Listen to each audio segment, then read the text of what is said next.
Hoje, aqui no meu canal, nós vamos conversar sobre um tema muito importante para todos nós católicos de todas as idades. A nossa vida financeira, o dinheiro, como lidar com ele, como lidar bem com ele. Olá, aqui é Marcos Cobolt, sou jornalista, sou católico e aqui no meu canal eu trato de notícias, de temas, de reflexões importantes para a nossa fé católica.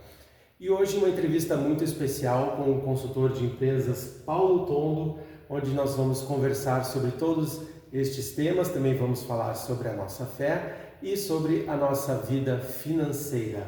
Paulo, muito obrigado por ter aceito esse convite para a gente conversar. Eu vi que tem aqui já muitas anotações, então teremos muitos assuntos para tratar. Obrigado. Muito obrigado. É um prazer estar aqui com o Marcos, né? Depois, né, de vários percalços, né, das coisas e tal, mas então estamos disponíveis aqui, né, poder ajudar exatamente e trabalhar realmente essa questão que hoje é uma questão importante, a questão financeira, né, das famílias. Paulo, queria que tu começasse então essa nossa conversa falando um pouco dessa tua missão, que eu diria assim, de colaborar para que as famílias possam ter uma vida financeira mais saudável. Qual a importância disso? Sim, a importância é ter um caminho, né? Ter um futuro mais tranquilo. O presente é mais tranquilo e o futuro também. Hoje se sabe que basicamente 47%, né, dos jovens até 18 anos, de 18 a 25 anos, 47% não faz controle financeiro. Então isso já é uma preocupação para quem, né, tem seus filhos e mesmo para os jovens. Eu tenho também um filho de 20 anos e ele tem o controle, né, financeiro sobre seus gastos. Né? Para o casal também é uma coisa muito importante, né? Essa questão do casal, o casal católico. E Paulo, se tu pudesse dar assim uma dica bem prática em relação a finanças do casal, qual que tu daria assim? Claro, tem todo um trabalho, é um tema muito profundo, mas se tu pudesse dar uma dica assim para começo de conversa para quem não está tão antenado, tão preocupado com esse tema. Eu até tirei uma passagem, né, que era, eu tenho assim um quadrinho realmente, se não tem tudo que amas, amas tudo que tem. É muito importante a gente saber que a gente não vai ter tudo, né? Porque hoje os bens digamos assim, a publicidade nos leva sempre a ter sempre mais, sempre mais, sempre mais. Coisas até que a gente realmente não precisa, mas precisa comprar, né? Então a gente algumas vezes vai se frustrar, muitas vezes vai se frustrar, né? Mas o importante é considerar o que a gente já tem, né? Muitas vezes a gente fala, né, que a gente que reza toda noite, todas as noites, a gente sempre agradece, né, por ter a cama, uma coisa, né, que parece básica, né? Mas ter a cama, ter o alimento, né, ter saúde e, né, ter possibilidades para tudo isso, né? Enquanto muitos não têm, principalmente nas chuvas, nas intempéries, né, do tempo. Então a gente tem que agradecer o que a gente tem, né? E daí sim partir para daí depois buscar novos objetivos para o futuro, né, para as coisas que a gente não tem. E Paulo, a gente sabe que a vida familiar, a vida em casal requer, como tu falaste, a importância de ter um planejamento, de ter um controle, mas ao mesmo tempo a família não é uma empresa. Como é que se lida com essas duas questões? Daqui a pouco tem um pouquinho mais de sensibilidade, de maleabilidade, ou não? Tem que ser uma coisa bem restrita, assim, bem rígida. Não, quando a gente casa, né, geralmente a gente casa com uma pessoa que é diferente de nós, né? Sem dúvida. Sem dúvida, é um casal. E geralmente a gente busca no outro coisas que a gente não tem. Então, geralmente, dentro do casal, né, muitas vezes tem um que, digamos assim, é mais sensível e tem outro que é mais duro, né, também. E na parte financeira também, geralmente tem dois tipos, né? E nem sempre não é a esposa que é mais dura, ou o esposo que é, né, mais sensível, etc, etc. Mas os dois são importantes. E nessa relação, né, de que sempre fazer um contraponto, os contrapontos, as conversas, né, até as brigas, né, que existem, né, são questões delicadas, né, que seriam boas serem discutidas, tratadas, né, entre a família. E a gente sabe que o planejamento financeiro, a parte financeira, se descuidada, se deixada em um segundo plano, ela tem consequências muito negativas para a família, né, Paulo? Sem dúvida, né? Nós temos aí, né, o que ocorre, né? Eu venho de uma família que já teve muitas posses e em um certo momento da vida, digamos assim, eu tinha 12 anos, a empresa do meu pai fechou, né? E nós sofremos bastante, toda a família, somos 4 filhos e sofremos muito. Então, nessas dores, digamos assim, né, de perdas e de angústias, é muito difícil. Então, é muito importante que não se deixe chegar nesses pontos, né, que a maioria das famílias, até no Brasil, tem endividamento financeiro, né, e não fazem. Até estava lendo ali uma questão que dizia que na entrada da pandemia, 57% das famílias não tinha reservas financeiras. Ou seja, né, a reserva financeira seria mais ou menos um mês do dinheiro que se ganha.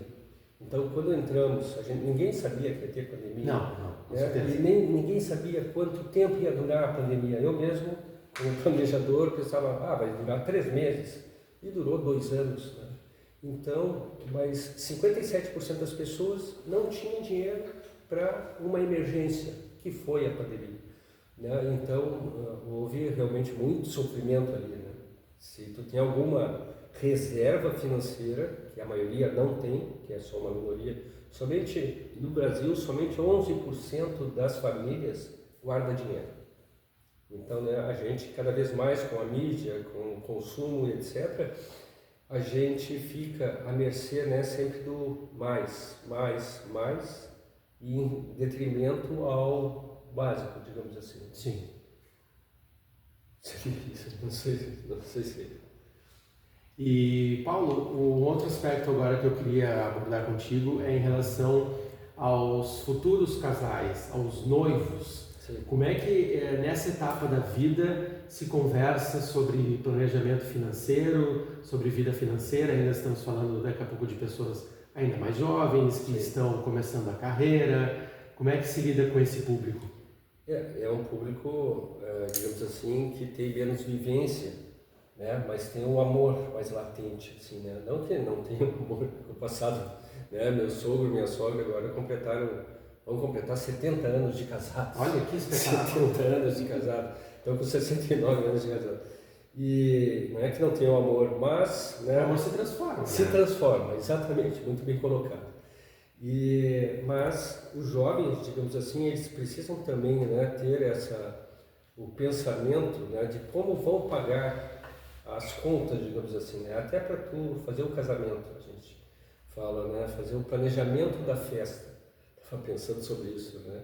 Né, uns têm os sonhos de fazerem assim, outros têm, né, como é que vão pagar aquilo lá? Né? Não é sempre que tem, ou a maioria até, uma boa parte da população tem dinheiro para pagar, os pais ajudam, etc. Mas uma outra parcela também não tem, né? E são feitas coisas boas, muito boas, mas dentro de uma realidade boa também, né? Me lembro até a vez que em casa, digamos assim, eu sou mais financeiro, minha esposa é mais, digamos assim, não financeira, né? Ela é mais ponderada. É da área de humanas, né? É da área de humanas, exatamente, né? Então, isso... Eu também sou, então eu entendo ela. Exatamente isso. E daí, o que ocorreu, né? A gente foi para casar e tal, e tinha um bolo de noivos, né? E daí minha esposa foi negociar com a moça, com a senhora, era uma senhora, que ia fazer um bolo e tal, e a minha esposa perguntou para ela, quanto vai custar? E a pessoa, na época, respondeu, vai custar 2 entradas de teatro. Eu, logo depois que eu escutei essa história, eu fui e falei, né, para a esposa, tu tem que perguntar quanto é, não pode dizer 2 entradas de teatro. Se for uma 2 entradas de teatro de 5 mil... Exatamente isso, né? E isso foi nós estamos casados, somos casados há 27 anos, então lá atrás Mas ela não perguntou e foi indo, fizeram o bolo, etc. Na hora de pagar, a pessoa queria, vamos dizer, né, é como tu falou, mais ou menos 5 mil reais. Era o bolo que só tinha 2 camadas. Né? E daí se perguntou para ela, mas que entrada de teatro é esse, né? Nova York com a passagem incluída? Né? Não, é porque eu mereço, porque não sei o quê. Ou seja, né, no final da história, sem se perguntar o valor, né, eu tive que ir no escritório do marido dessa senhora que fazia bolos, que era advogado, para pagar o bolo, né, e uma conjuntura toda delicada, digamos assim, né? Então é importante, coisas pequenas, perguntar, porque se não perguntar não vai saber. E daí pode dar esses contratempos que, sem dúvida, gerou um certo conflito, né, interno a nós, e que eu me recordo há muitos anos atrás, né, ainda me recordo desse trauma, né, do bolo. Sim. E Paulo, falando um pouco, ligando o tema das finanças com a nossa fé, um ponto que tu falou que eu achei bem importante da questão de daqui a pouco com esse consumismo, com a mídia, que daqui a pouco nos leva a esses impulsos. Sim. Um ponto que eu queria te ouvir, que eu considero importante, é que daqui a pouco o casal, a família católica, sejam noivos, casados, quando estão mais ou menos em dia com essa parte financeira, também conseguem colaborar mais com a própria fé, né? Com a caridade, com a igreja, até daqui a pouco com um irmão mais próximo que esteja com alguma necessidade, né? Não, sem dúvida nenhuma, né? Até isso deveria estar no orçamento da família, né? Porque é um gasto também, né? Um gasto, um investimento, uma contribuição, né? Deveria. Eu até coloquei aqui, né? Nas anotações. Nas anotações. A Bíblia aborda, né, a gestão financeira no casamento com foco na unidade, na responsabilidade e na sabedoria. Né? Ela enfatiza então que o dinheiro é uma ferramenta que deve ser usada para o bem da família e para glorificar a Deus, né? Incentivando a comunicação aberta, isso é muito importante, o planejamento e a honestidade. Ou seja, né, tem uma coisa que a própria Bíblia fala disso, né, que tem que ter essa comunicação aberta. Né? A gente, nas finanças, a gente às vezes até fala da infidelidade financeira. É que um dos membros do casal ou da família faz uma compra que o outro não sabe e fica por muito tempo aquilo remoendo, até que um descobre que o outro comprou determinado bem, que pode ser pequeno, grande, etc, etc, mas que isso causou, né, uma infidelidade financeira. Claro que nem tudo a gente vai abrir, todos os gastos pequenos, etc, mas é importante, né, que tenha, principalmente nos momentos, né, do casal, né, determinado bem, alguma coisa assim, que tenha mais relevância, que seja compartilhado.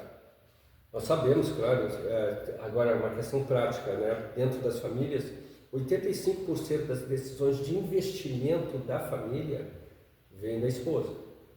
Né? Então, isso é uma coisa que, né, nós, digamos assim, né, não, é uma coisa diferente, digamos assim. Né? É uma mudança, né? É uma mudança. Eu acho que sempre foi assim, sim, mas a gente os homens nunca admitiram. Nunca admitiram. Exatamente. Né? Mas, ou seja, elas, né, que vão nos dar, digamos assim, né, não quanto vamos gastar na nossa casa, aonde vamos morar, né, que carro mais ou menos vamos comprar, né, coisas assim que são, né, bases importantes, né, de investimentos. Né? Quando a gente quer isso, quando quer aquilo, né, geralmente a esposa faz essa articulação, digamos assim. Né? E se fala também, claro, que cada homem é orientado, eu falo até, né? Cada homem é orientado, não mandado, né? Por uma mulher de cada vez, ou seja quando a gente é pequeno pela mãe, daí depois tem a namorada, depois tem a noiva, depois tem a esposa, né? Até a sogra nunca nos manda, mas indiretamente, né, nos orienta, a esposa nos orienta. Né? Mas, voltando, né, tu falou de conselhos práticos também, né? Outra coisa aqui, a compra também é muito por impulso. quando a gente vai nos locais, a compra se torna assim, né? Mas a gente está ali, o vendedor, né, e a loja fazem toda uma aura, né, de deslumbramento, tu começa a te engrandecer ali, etc. E tu vai, 85% tu talvez não precisasse comprar na hora, mas a pessoa vai até o limite que ela compra, né? O vendedor até, e algumas vezes até chega a dizer, mas não vai levar por quê? O que é o empecilho que está travando, né? E a pessoa não quer mostrar fraqueza, digamos assim, compra. E se ela saísse da loja, tá? Quando vai comprar, saísse da loja, principalmente shoppings, e desse uma volta no shopping, se ela voltar para a loja, é porque precisa comprar. Se ela não voltar, é porque não precisava comprar.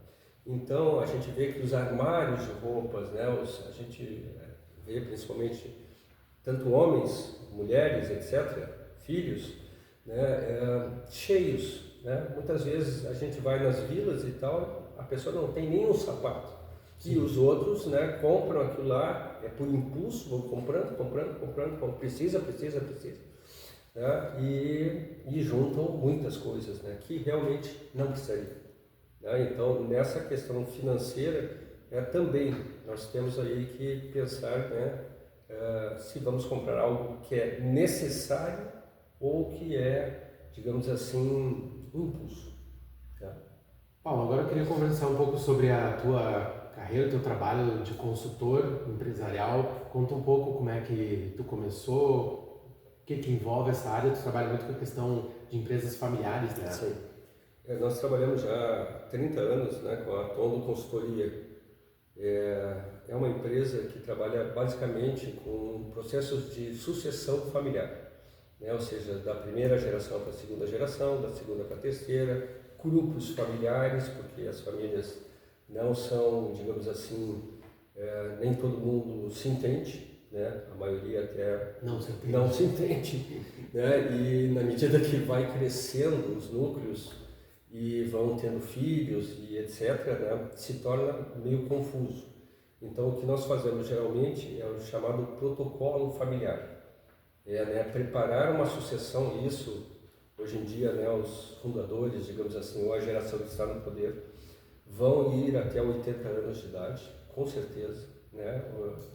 Anteriormente, se falava de 65 anos, era o ano de aposentadoria, a pessoa se aposentava. Mas agora não, a longevidade está nos levando aí a gente ter logo 100 anos. Nós mesmos, né, tu mais, né, mas vai chegar sem dúvida a 100 anos. As mulheres já estão aí chegando a 100 anos. Então, né, isso faz com que cause um burburinho e um nervoso, né, na empresa e etc., conflitos e etc., para a questão de sucessão. Quem vai ter, digamos assim, vai comandar a empresa de todos os familiares. Então nós fazemos geralmente um protocolo que a gente fala, como se fosse uma constituição familiar com várias regras e direitos, para que sirva como quase uma Bíblia. Não que seja do tamanho da Bíblia, porque, né, mas que tenha assim regras, né, como vai funcionar, regras de saída, com que idade vão sair, quanto que vai ser a participação de lucros, porque geralmente nunca definem, né? Como que vai fazer a questão, né, de entrada dos filhos, porque muitas vezes, né, entra, mas não entra de uma forma muito profissional, né? Então, esse meio campo, digamos assim, de organização nessa transição é o que nós fazemos realmente na Tondo mais efetivamente. Fora isso, sem dúvida, né, tem essas questões financeiras também, né, de organização financeira, né, e também de planos de negócios, ou seja, né, de pensar um negócio para o futuro. Nessa questão das empresas tinha um estereótipo que eu não sei se ele é verdadeiro, mas talvez tu já tenha ouvido essa frase de que a terceira geração da empresa é aquela que se sobrevivesse a terceira, a empresa estava sólida, sinal de solidez. Não sei se isso é verdade. Né, tem vários ditados, né, em várias línguas até, né, pai rico, filho nobre, neto pobre.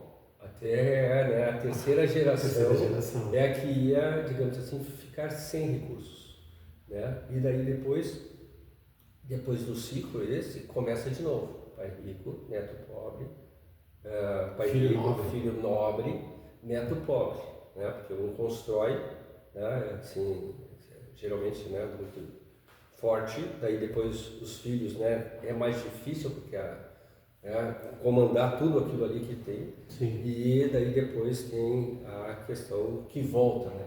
Tem até um que é um ditado chinês que diz dos chinelos aos chinelos em 3 gerações, né? Então também, né? Essa coisa de vai e volta, né? Porque agora não é nós temos até uma família que nós trabalhamos eles estão na 5ª geração. Quinta geração. Então nós estamos falando de uma empresa que iniciou no século XIX, quase. Exatamente, né? isso. Né? Por quê? Tem empresas, até a empresa que mais durou no mundo fechou na pandemia, tá? Era uma construtora no Japão, que ela tinha 1.500 anos.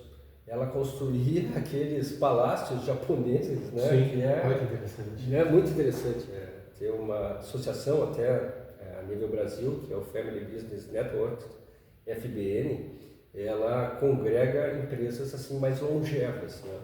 Então, o que tu está falando, elas são duráveis realmente, né? As empresas são, mas nessas transições de gerações é onde pode ter problemas maiores, porque tem que ter, né, um núcleo que a gente fala que vai conservar ou não, ou vai partir para outras coisas. Esse trabalho é mais voltado para, daqui a pouco, empresas já mais consolidadas, de médio porte, mas a Toldo também atende até famílias, eu acho, acredito, né? Com certeza, exatamente. Nós trabalhamos, né, trabalhamos em vários segmentos diferentes. O que tu imaginou, assim, a gente já trabalhou, porque o que interessa para nós não é digamos assim, o produto que a empresa gera, né, mas é a relação familiar. Né? Como é que está funcionando a questão, né, ali das relações, se estão organizadas por uma passagem ou não, ou se elas vão abrir, né, e cada um vai por si, etc.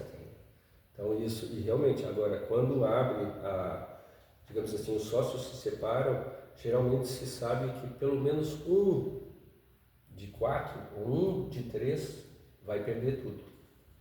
Tá? Esse é uma coisa, um vai crescer, o outro 2 vão se manter e um vai perder tudo. Isso é uma estatística. Uma estatística. E Paulo, nesse tempo de trabalho, tu lida muito assim com empresas que também são de proprietários de católicos, de famílias católicas também? Sim, com certeza. A maioria são católicos. Né, católicos e protestantes também, né? Sim. Então tem, por causa das etnias, né? Sim. Os italianos, digamos assim, né? E latinos e os germânicos. Até é muito interessante falar sobre isso, porque nas famílias que são germânicas, eles quase não falam. Isso acho que é um lugar comum, né? É um lugar comum. O estereótipo do alemão ser mais duro, né? Exatamente, não falam. Então nós temos que servir como intermediários, né, para que e fazer com que eles falem mais, porque tem muita coisa guardada. Então é aquele negócio, né, que tu engole um sapo, né, e põe ele para dentro, porque, né, tu não vai responder na hora, mas tu põe aquele sapo, só que o sapo vai crescendo, crescendo. Daqui a pouco quando tu tira o sapo, ele é um dragão. E daí não querem mais nada, eles não falam também, vamos separar e ponto. Né? Então a gente tem que trabalhar ali porque todo mundo tem conflitos. Não, pode ser que não falem, Sim. uns falem mais, os italianos e latinos, eles falam demais. Né? Então estão sempre chamando o irmão de não sei o que, não sei o que e tal. Já se, né, passou aquela reunião e tal, já estão se abraçando. Mas eles falam também muitas coisas que não deveriam falar e que aquilo magoa, principalmente os cônjuges. Né? E aquilo lá vai corroendo. Tinha que juntar um alemão e um italiano e fazer um meio termo, né? É isso aí. Né? As famílias, até as que, né, modernamente se casam, né? Muitos germânicos e, né, latinos, né, que são mais falantes, né? Mais falantes, né? Os outros guardam. E Paulo, como é que a fé católica entra na tua vida? Essa aí até foi comentando, né? Bom, meu pai foi, ele era o último filho de 8 irmãos, morava na colônia italiana, e foi para o seminário. Então ele ficou dos 8 aos 28, preparando para ser. Ele já estava pronto para ser padre. Pronto para ser padre. Pronto para ser padre. Onde é que ele estudou? Estudou em Bento Gonçalves, depois em Porto Alegre, depois foi a Osasco, São Paulo, e ficou lá. Passou pelo seminário de Viamão aqui, provavelmente. Pois é, não sei exatamente te dizer, mas provavelmente sim, né? Ou em São Leopoldo, talvez, né? Talvez em São Leopoldo. E, ou seja, então ele ficou muito tempo, ficou bastante tempo, né? E daí depois casou com a minha mãe, né, cara? O que ocorre, né? Ali tem muita fé, né? Então a família toda é muito... Nas empresas também existe muita fé, né? Porque um dia após o outro, as intempéries da vida fazem com que o empresário tenha que ter fé, porque senão ele não continua, ele para. Né? Ainda mais no Brasil, né? Exatamente, né? Tem de tudo aqui. Então, né, a fé vem, por outro lado, isso é a minha família, né? Mas, por outro lado, a família da minha esposa, que é de origem alemã, é muito religiosa. Tá? Eles são, digamos assim, né, da área pública, mas são muito religiosos. E daí, ali se vê, então, né, que tem muito mais, tem uma força, assim, também, que é impressionante. Tem uma pessoa que é leiga consagrada, que mora na Itália, né? Daí depois os filhos estão todos ao redor, e os meu sogro, e principalmente a minha sogra, né, que eu gosto muito dela, preservam muito a união. Né? Então a religião faz com que a gente tenha essa força. Particularmente eu tenho uma experiência assim muito interessante, né? Interessante e sofrida também, porque cerca de 15 anos atrás eu tive uma apendicite supurada, né? Ou seja, que explodiu, né? Então eu fiquei, né?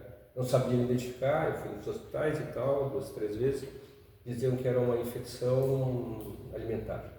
E isso foi indo, até que no dia do meu aniversário, olha, né? Tem que ser alguma coisa que boa, né? No meu aniversário, eu fui no Hospital Mãe de Deus, aqui em Porto Alegre, e o médico só apalpou, que ninguém identificava o que era, né? Eu já tinha 45 anos, então a pessoa apalpou, eu devo ter mexido um pouquinho, ele disse, olha, tu nem vai sair daqui, tu vai já direto para emergência e hoje à noite já vai cirurgia.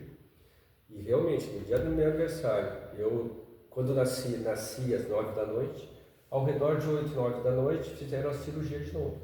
Então ali teve uma cirurgia pesada, né, porque tinha estourado, ou seja, a chance de morte era de 70%. Eu nem sabia o que era, etc. Era 70%. E eu fiquei então mais 10 dias na UTI e mais 20 dias no hospital. Né, tal a gravidade do negócio. Né? E daí isso, a fé, né, minha esposa e a família rezando e tal, né, e daí veio uma passagem sobre fé, de passar as coisas difíceis da vida, né, e ela cresceu assim, né, ficou muito esperançosa.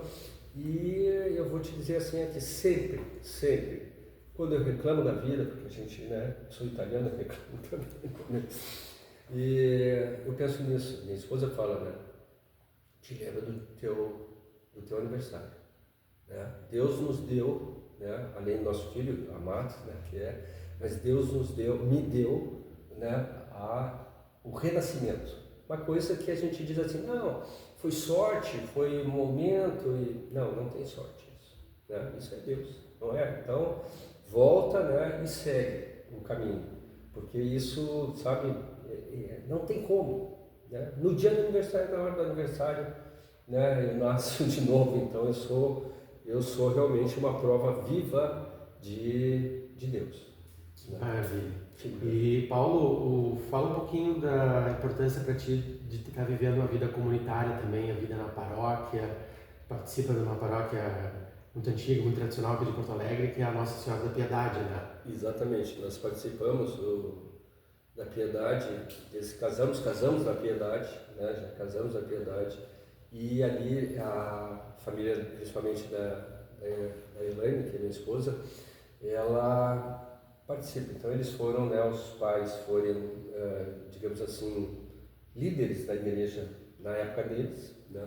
Daí depois nós temos uma irmã que canta junto com o genro, com o marido, né? A Elaine participa como catequizadora, né? O Daniel já foi por muitos anos, meu filho, já foi, que hoje tem 20 anos, né? Foi coroinha, então participou lá, né? Toda a vida. Ele contou nos bastidores que foi do Onda também. Foi, CLJ, grupo de jovens. De jovens, tem tudo, né? Todo o caminho então. Então, né? E eu acompanho sempre, né? Estou sempre ali. Eu vou te falar assim, ó, que eu venho do Colégio Anchieta, né? Que era ali, que tem... Nós vamos também, algumas vezes vamos no Anchieta.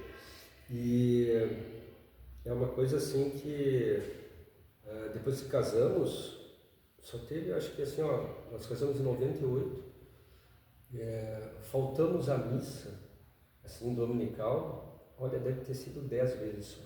10 vezes, deve ter, eu sou matemático, até posso calcular quanto que, né? Sim. Não sou matemático, mas gosto dos números, né? E quantas vezes a gente foi, né? Então é uma coisa de renovação, não está com vontade de ir muitas vezes, muitas vezes também tu está com vontade. Sim, é mais do que um preceito, né? É um ato de amor, né? É um ato de amor, a gente vai, né? E para, digamos assim, quando a gente entra pode estar mais para baixo, mas quando a gente sai melhor, né? Então, e segue, né? Aquele negócio, um passo de cada vez, um passo de cada vez.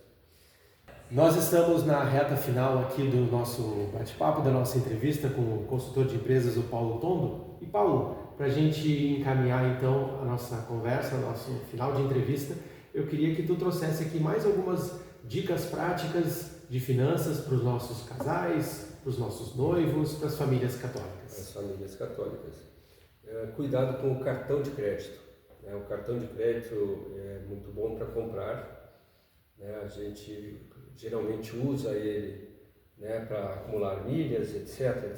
Tem uma série de bonificações, mas tem que ter cuidado com o parcelamento do cartão de crédito. O parcelamento do cartão de crédito, ele causa juros que geralmente a pessoa não vai conseguir pagar. Tu diz o parcelamento da fatura final, né? Exatamente, o parcelamento da fatura final. Ou seja, tem sempre a mensal, que é benéfica, né? Pagando não tem problema, gera tudo de bonificações e tal, e paga mensalmente, mas quando não tem dinheiro para pagar a fatura final, exatamente, né? Do mês ali passa para o outro mês, os juros que está embutido é mais ou menos 400% ao ano, ou seja, ao final de um ano, a dívida que vocês teriam de R$1.000 vai passar 4.000. Geralmente as pessoas não conseguem dar a volta, porque é muito alto, né? Ou seja, né? Nós temos alguns casos que trabalhamos também em finanças pessoais e que as pessoas ficam endividadas no cartão de crédito, e é uma maravilha, mas que pode ser um grande tumor, digamos assim, para tirar é muito difícil, né? Tem mais algum ponto aí que tu gostaria de destacar, que tu acha importante? Não se comprar então somente, né, pelo que se vê, né, mas pelo que se precisa. E o planejamento financeiro, ele é mais usado quando?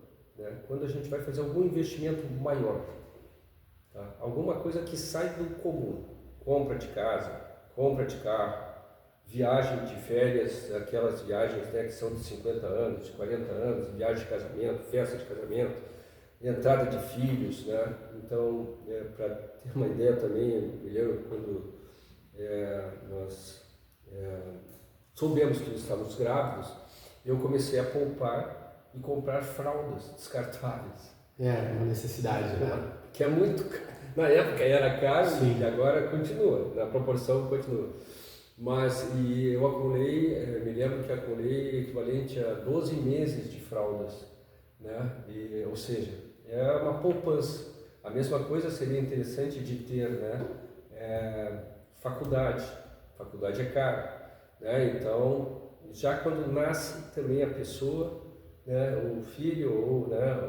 Já começar a fazer a poupança. Uma poupança. E por fim, né? Hoje que também se fala na aposentadoria. A aposentadoria hoje, né? O INSS e o Brasil, ele antes tinha uma base muito como é que funciona a Previdência, né?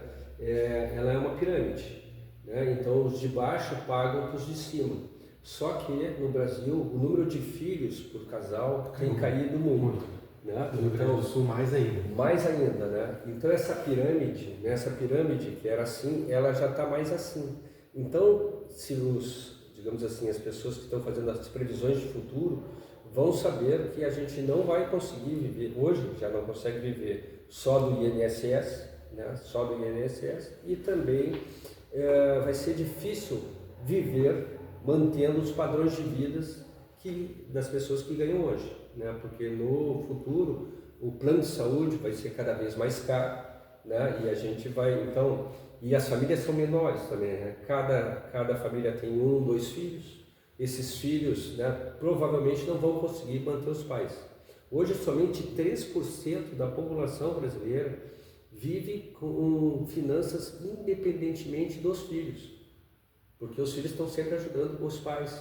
Mas isso agora né, no futuro, isso não deve acontecer. Então a gente teria que também ir fazendo plano de previdência, digamos assim, complementar, ou alguma coisa, tendo bens, né, para a gente poder pensar como que a gente vai viver. Né? Então é isso. Sabe que um público muito importante que acompanha o YouTube e conteúdos católicos é um público acima dos 50 anos. Exatamente.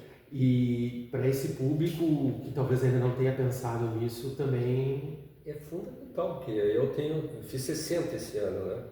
E realmente a coisa boa de fazer 60 anos é as vagas de estacionamento nos lugares concorridos, né? E claro, né, a longevidade, etc. Né?